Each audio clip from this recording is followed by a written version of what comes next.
Bonjour et bienvenue à VTubeNews, le journal consacré aux VTubeurs francophones.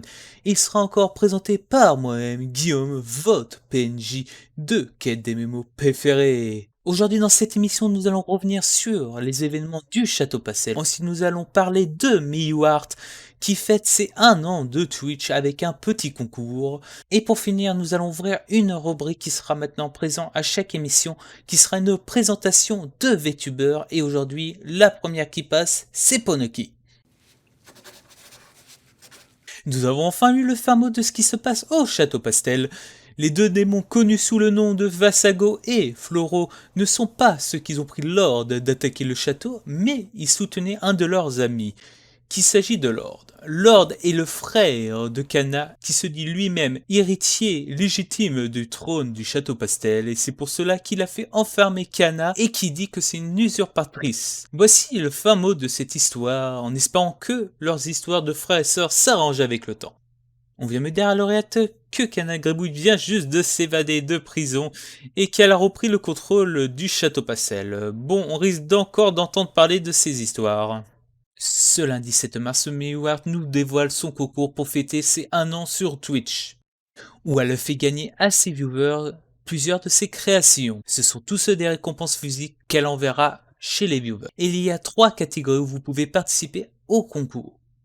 La première catégorie est un dessin sur le thème du rêve. La deuxième catégorie est sur l'écriture où vous devez faire une fanfiction. La dernière catégorie n'est pas vraiment une catégorie mais récompense les viewers les plus présents sur ces lives. Il s'agit d'un jeu où les viewers ont un pion et tout leur jour de présence sur les lives permettra d'avancer d'une case. Elle a mis aussi en place d'autres petits jeux pour avancer des cases supplémentaires. Le premier jeu est de trouver le bon chiffre sur un générateur de chiffres entre 1 et 500. La personne la plus proche du chiffre avance d'une case, mais la personne la plus éloignée du chiffre recule d'une case. Le deuxième jeu est de trouver le mot du jour.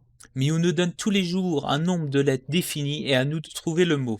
Et plus nous avançons dans le live et si nous ne trouvons pas le mot, elle rajoutera des lettres pour aider les viewers à trouver ce fameux mot. Si vous voulez participer en créant la fanfiction ou le dessin sur le thème du rêve, vous inquiétez pas. Vous n'avez pas besoin d'avoir des skills dans l'écriture ou le dessin, mais elle récompense plutôt l'originalité de la création. Le concours est sur une durée de 2 semaines, alors à vous de jouer.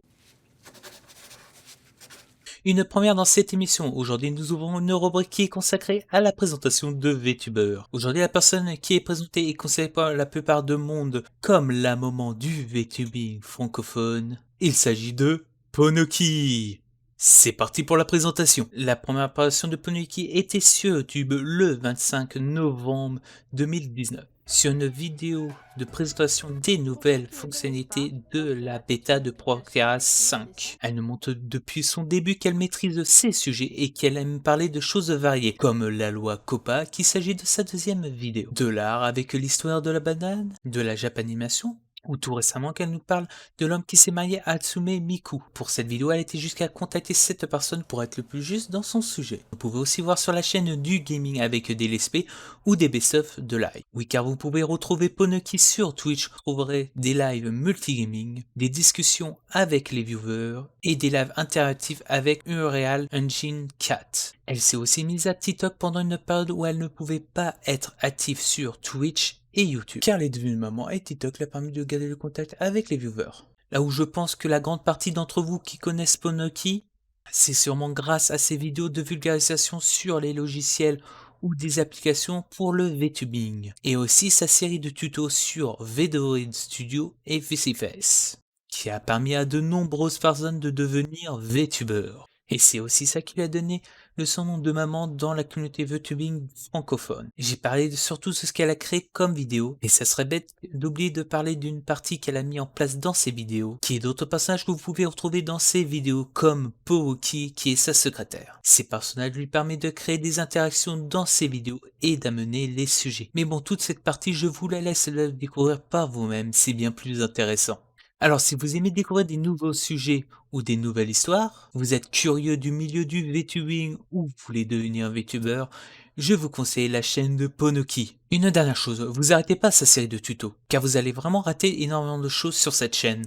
Nous avons fini les sujets du jour, mais avant de rendre l'antenne, nous avons besoin de vous. Si vous avez un VTuber ou une VTubeuse que vous aimeriez passer dans l'émission, je vous invite à le dire dans les commentaires et pourquoi elle devra passer dans l'émission. Alors à vous de jouer. Et moi je vous dis à la prochaine sur VTube News, le journal consacré aux VTubers francophones. A plus les aventuriers. Hey toi, avant de partir, n'oublie pas de t'abonner, d'activer les notifications avec la cloche et de mettre un petit j'aime.